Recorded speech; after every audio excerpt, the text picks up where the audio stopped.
안녕하세요. 어제 증시가 많이 하락했죠. 하락장에서 지수를 떠받쳤던 주식이 있었는데 애플과 테슬라였습니다. 두 대장이 무너졌어요. 반도체도 또 무너졌어요. 금리 인상이 길어질 거라는 우려, 그리고 경기 침체 공포가 반영됐습니다. 경기 침체 때문에 끄떡없을 줄 알았던 애플마저 꺾였다. 그러면 테슬라 너라도 멀쩡하겠냐 이러면서 꺾이는 거죠.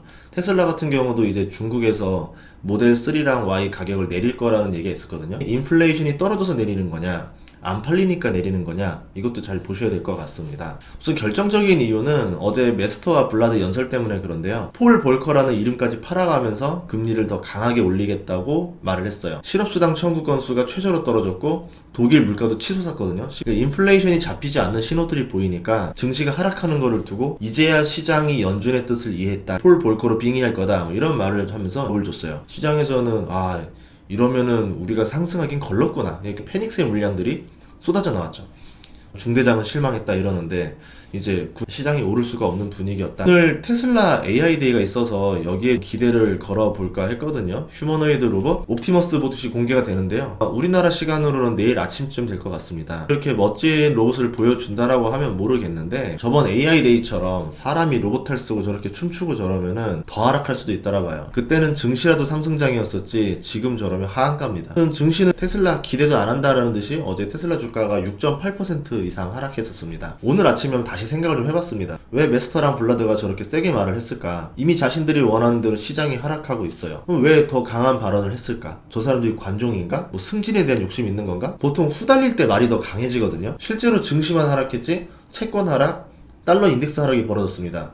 원자재도 이미 하락한 상태였고, 그럼 두 가지로 나눌 수 있어요. 금리를 올리는데 연준의 목표대로 물가가 안 떨어지고 있기 때문에 후달려서 하는 말, 즉 수요를 죽였는데 공급 문제 인플레이션이라서 효과가 없었다더라. 그러면 연준이 한 일은 뻘짓이 되는 거고 연준이 잘못 파악했다라는 거죠. 자기들이 독박스게 생겼으니까 어떻게 해서든 죽여놓고 나서 수요 문제였는지 공급 문제였는지 알 수 없게 섞어 놓는다라는 거죠. 백악관이라던가 기업이 풀어야 되는 문제라는 겁니다. 공급단이 풀어야 되는 문제. 영국이 지금 이런 것들을 보여주고 있죠. 감세를 하자. 일시적인 위기를 극복하려는 목적으로 한 건지, 아니면은 영국이 생각했을 때는 미국이 생각하는 그 경제 정책 방식이 잘못됐다 생각하고 자신들의 방식으로 나가는 건지, 이것들을 봐야 됩니다. 파운드화가 강세인 걸 봤을 때는 의외긴 해요. 영국의 손을 좀 들어주는 것 같긴 합니다. 두 번째는 금리 인상이 막바지가 아닌가. 축구 경기에서 보면은 골을 넣어도 감독이 선수들을 혼내고 다그치는데 이겼다라 생각하면 선수들이 움직임이 둔화가 돼요. 한 80분 이후쯤 되면 선수들이 나태해집니다. 그때 역전골을 많이 먹거든요. 심하지 말고 끝까지 뛰라는 의미로 더 다그치는 목적으로 폴 볼커 얘기를 한 게 아닌가. 곧 물가가 잡힐 거다, 고통의 시간을 줄이자라는 뜻에서 더 빡세게 쪼오는 게 아닐까, 이렇게 생각도 해봤습니다. 우선 영국과 일본의 반기로 환율 전쟁이 벌어졌고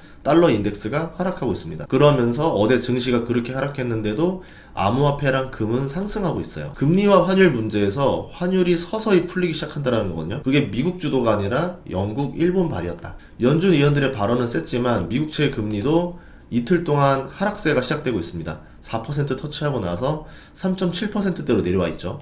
이것도 영국, 일본 발입니다. 페드워치를 보면은 11월 3일 금리 인상 예상표가 0.5%가 43%고 0.75% 인상이 56%입니다. 0.5에 대한 가능성이 늘어나고 있는데 메스터랑 블러드가 그렇게 발언을 했는데도 0.5라고 보는 사람이 10명 중에 4명이라는 얘기거든요. 그러니까 지표들은 상승 시그널인데 증시만 떨어졌어요. 어젯밤에 그래서 더 충격적이었다는 거거든요. 그것도 엄청난 패닉셀로 나왔습니다. 공포와 탐욕 지수도 보니까 극단적인 공포까지 내려왔어요. 6월 저점이 8인가 그랬거든요. 그때 이후에 베어마켓 랠리가 시작됐습니다. 그런 점들을 봤을 때 좀 수상하고 왜 연준이 폴 볼커라는 단어를 남발하는지도 알 듯합니다. 금리 인상 속도가 둔화된다라고 하면은 투자자 입장에서는 채권 투자를 시작할 타이밍도 당겨지는데, 경기가 침체된 상태에서 금리 인하가 시작된다라고 그러면은 이제 채권 투자가 매력적일 거고, 금리를 인하하면서 경기가 회복세가 빨리 나온다 라고 하면은 오히려 주식에 투자하는 게 더 높은 수익률을 추구할 수 있겠죠. 지표들 간의 커플링이 깨졌다라는 점에서 돈의 흐름이 바뀔 수도 있겠다 라고 판단을 했고, 증시에서 가장 중요한 지표는 유동성을 봐야 됩니다.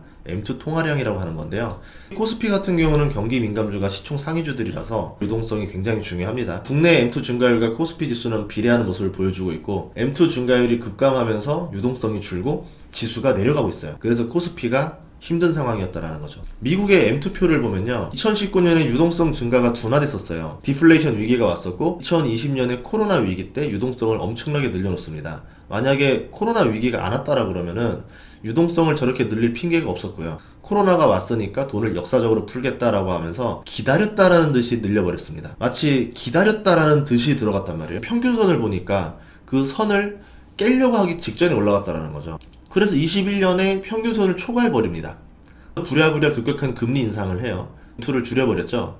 문제는 또 평균선 밑까지 내려버립니다. 운전이 지금 굉장히 과격한 상태다 볼 수 있습니다. 25년 차트를 봐도 역사상 평균 추세선 밑으로 M2를 내려버린 적도 없고 위로 올려버린 적도 없었는데 작년에는 올리고 올해는 내려버렸어요. 여기서 만약에 금리를 더 인상시키고 유동성을 줄여버리면 앞으로 시장이 어떻게 될지 뻔합니다. 영국과 일본이 반기를 든 이유도 있지 않는가. 해도 너무한 한계 상황까지 몰아붙이니까 이런 행동을 한 게 아닌가 싶죠. 그러면 연준은 무엇을 위해서 지금 이렇게 한계 상황 밑으로 내려버리고 있느냐인데, 러시아와 중국이 항복할 때까지 하는 것일 수도 있어요. 폴 볼커 때문에 영향을 끼쳐서 소련이 무너졌으니까 러시아에 대한 경고일 수도 있다라고 봐요. 너 조금만 더 행동하면 우리 금리 더 올릴 거고 그러면 러시아는 아예 절단할 수 있다. 이런 협박이 아닌가 싶기도 합니다. 하지만 이 상황이 오래 지속될 수는 없다라고 봐요. 미국은 견뎌낼 수 있을지도 모르겠지만 다른 나라들은 견디지 못할 거고 미국 내에서도 많은 기업들이나 가정들이 아파할 겁니다. 연준이 말하는 내년 말까지 4.75%의 금리 인상, 셀프 대공황을 만들겠다라는 건데 바이든과 글로벌 금융 세력들이 과연 그것을 원할까?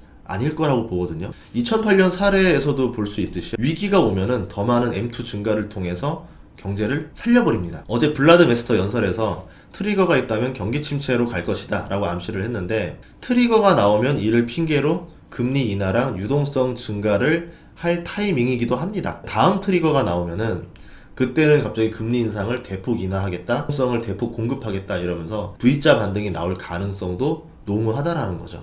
선진국들을 보면은 중앙은행과 정부의 공조가 깨지는 모습을 보여주고 있고, 국가 간에서도 보면 패밀리들끼리도 정책이 통일되지 않는 모습들을 보면서 미국도 독단적인 금리 정책에 한계점이 오고 있는 게 아닐까, 이렇게 예상을 해본 겁니다. 물론 폴 볼커 사례가 있기 때문에 정말 대공황까지 몰아붙일 수도 있는 게 미국이거든요. 그래서 조심하면서도 의심하는 눈으로 증시를 보셨으면 좋겠어요. 다음 시간에도 좋은 정보를 찾아뵙겠습니다. 구독과 알림 설정 부탁드릴게요. 고맙습니다.